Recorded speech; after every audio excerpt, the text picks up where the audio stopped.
You know, we've got a couple of different rake style implements, you know, to break up the silt, and you know, a vacuum, mowing, all that sort of thing. And then, you know, we'll do an area, and then once it's dry enough, we'll do a test cut. And if we think it's going to harvest, that's, you know, we'll base our decision on that. To get business back in operation, it probably took a good year before we were back up and running as we were.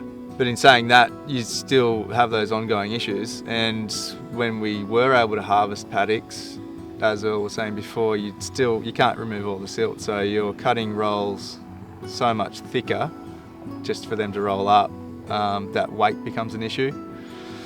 So we had to put less turf on our trucks. We were cutting 0.7 of a square metre instead of 1 square metre rolls. So people could lift them. So we had to do more truckloads just to get the same amount of turf out.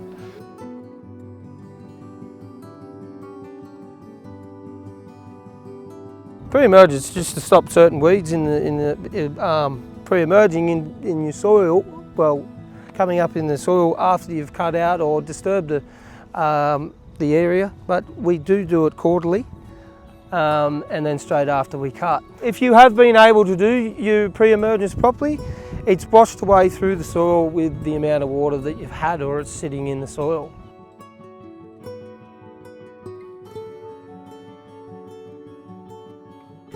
If you've got a paddock that's ready to harvest, it's a bit harder for yourself to go and make the decision to strip it off and chuck it out.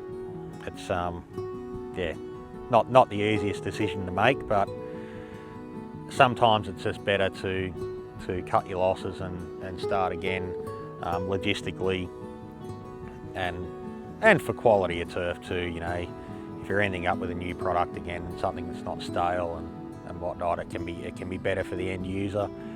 So for something like this, if we were to get a flood here now,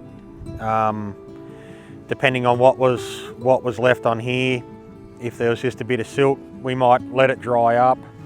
We might get a little implement that we've got called a terra rake. When the silt dries up, we might rake through the turf. It's got some small fingers, might rake through the turf, and then we've got some vacuum machines, and we'll vacuum up the silt and debris and get rid of it that way.